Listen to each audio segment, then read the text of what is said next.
ये आप देख सकते हैं जहां आरा बेगम का मकबरा। देखिए, जहां आरा बेगम ने अपने जीवन काल में जीते जी वसीयत की थी, पहले ही इच्छा जाहिर की थी कि जब उनका इंतकाल हो तो उनको बिना छत के मकबरे के नीचे दफनाया जाए, और यहीं पर वो आराम फरमा रही। ये है मोहम्मद शाह रंगीला, मुग़ल बादशाह। ये उनकी कब्र है यहाँ पर। इसी को बताया जाता है कि मुग़ल बादशाह मोहम्मद शाह रंगीला की ये कब्र है। हज़रत निज़ामुद्दीन औलिया दरगाह ये मेरे ठीक सामने। और दोस्तों, ये है मस्जिद यहाँ का, इसे बड़ा मस्जिद बोला जाता है। हेलो, नमस्कार, अस्सलाम वालेकुम, सत श्री अकाल। कैसे हो आप सब दोस्तों? इस समय मैं खड़ा हूँ हज़रत निज़ामुद्दीन औलिया की दरगाह के एकदम बाहर। और दोस्तों, आज मैं आपको लेके जाने वाला हूँ दुनिया की सबसे अमीर और शक्तिशाली शहजादी रही जहां आरा बेगम के मकबरे पर। दोस्तों, अगर आप मेरे चैनल पर नए हैं तो मेरे चैनल को सब्सक्राइब कीजिए, बेल आइकन का बटन दबाइए, ताकि जब भी मैं कोई वीडियो डालूँ आपको उसका नोटिफिकेशन सबसे पहले मिल जाए। तो दोस्तों, चलते हैं और देखते हैं दुनिया की सबसे अमीर शहजादी रही जहां आरा बेगम का मकबरा। और दोस्तों, ये हज़रत निज़ामुद्दीन औलिया दरगाह का बाज़ार है बाहर, जहाँ पर दरगाह के लिए ये देखिए, ये जो सामान है इबादत का वो आप ले सकते हैं। और यहाँ से रास्ता है जो जाता है दरगाह के मेन गेट पर। चलिए चलते हैं वहाँ पर। और ये बिल्कुल बाहर गेट के, और ये रास्ता है मेन गेट हज़रत निज़ामुद्दीन औलिया दरगाह का। और दरगाह के जो कॉम्प्लेक्स है वहीं पर है बेगम जहां आरा का मकबरा। और ये देखिए, ये सबसे पहले यहाँ पर बावली आती है। दोस्तों, इसका पूरा वीडियो मैंने बनाया हुआ है अपने व्लॉग में, अपने चैनल पर मेरे मौजूद है। तो ये रास्ता है, चलिए लेकर चलता हूँ आप।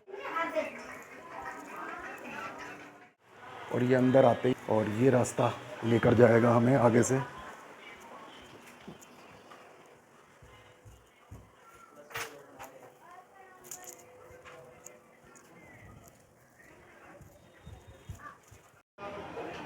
और ये मैं आ चुका हूँ हज़रत निज़ामुद्दीन औलिया दरगाह, ये मेरे ठीक सामने।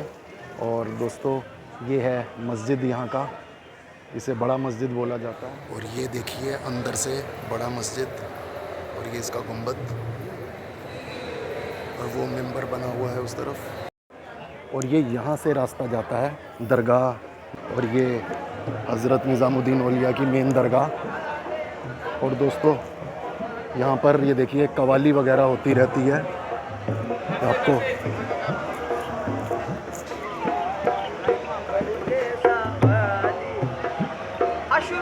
तो जहां आरा बेगम जो हज़रत निज़ामुद्दीन औलिया हैं, उनकी बहुत बड़ी मुरीद थी। और दारा शिकोह और जहां आरा बेगम दोनों ही इनमें बहुत अकीदा रखते थे। और ये आप देखिए, ये मकबरा है जो मैं आपको अभी दिखाऊंगा। और यहाँ से रास्ता है। अब देखते हैं कि अक्सर हमने वीडियोस में देखा है कि यहाँ पर बंद होता है, लेकिन मैं फिर भी आपको कोशिश करूँगा पूरी दिखाने की। पहले आपको बाहर से एक बार दीदार करवा देता हूँ। ये देखिए, ये जालियों में से आपको थोड़ा सा दीदार करवाता हूँ। दूसरी तरफ से यहाँ से कोशिश करते हैं आपको बेगम साहब के मकबरे को दिखाने की। देखिए, ये आप जो देख रहे हैं बीच में, यही मकबरा है जहां आरा बेगम का। ये जो है, ये है मोहम्मद शाह रंगीला, मुग़ल बादशाह। ये उनकी कब्र है यहाँ पर।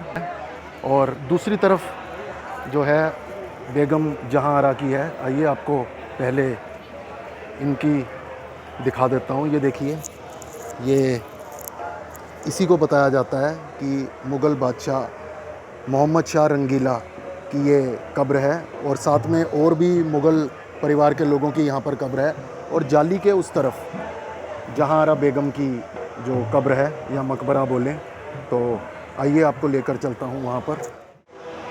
ये देखिए, ये रास्ता जाता है, और पूरी आपको हिस्ट्री भी बताऊँगा। ये आप देख सकते हैं। यहाँ पर दोस्तों थोड़ा सा रास्ता बंद है यहाँ पर, लेकिन कोशिश करेंगे कि आपको पूरा दिखाएं इनकी कब्र। दुनिया की सबसे अमीर शहज़ादियों में से एक ये देखिए, ये मैं आपको अंदर ये डालकर दिखा देता हूँ। ये आप देख सकते हैं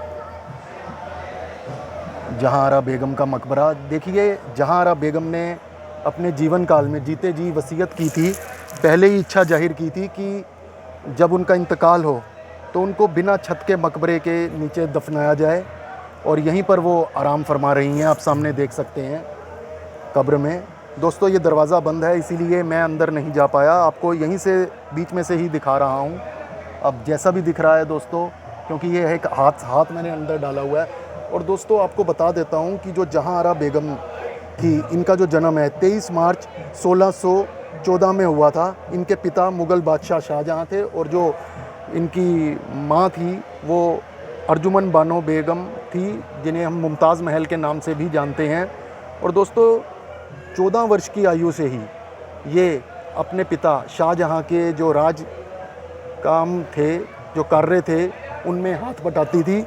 इसीलिए बादशाह ने इनका जो वजीफ़ा है वो 6 लाख रुपए उसी समय कर दिया था।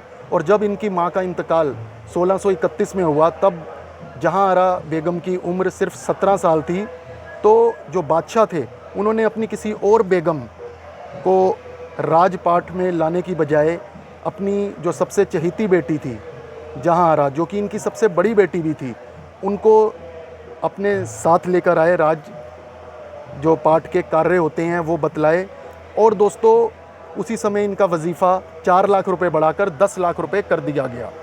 और दोस्तों, जो जहांआरा बेगम थी, ये उस समय दुनिया की सबसे अमीर शहज़ादी थी। और वो दोस्तों, जो सूरत का बंदरगाह है, गुजरात के सूरत का बंदरगाह है, उससे इनको जो रेवेन्यू आता था सालाना, वो 30 लाख रुपए था। उस समय के जो इतिहासकार हैं फ्रैंको बर्नियर, उन्होंने ऐसा बताया है कि वो बहुत हैरान थे जब वो आए देखकर कि मुग़ल बेगम व्यापार कर रही है। और जो इतिहासकार थे निकोलोहा मनुची, उन्होंने भी अपनी जो किताब है उसमें इस चीज़ का वर्णन किया है।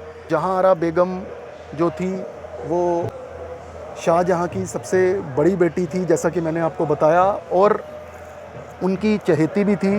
क्योंकि जब सत्ता की लड़ाई में औरंगज़ेब ने, जो खुद मुग़ल बादशाह थे बाद में, उन्होंने शाहजहाँ को आगरा फोर्ट में कैद कर दिया, तो जहांआरा बेगम ने ही अपने पिता की देखरेख करी जब तक उनका इंतकाल नहीं हो गया 1666 में। और दोस्तों, जहांआरा बेगम को बादशाही बेगम का भी खिताब मिला था। तो दोस्तों, जो जहांआरा बेगम थी, इनका इंतकाल वर्ष 1681 में हुआ था।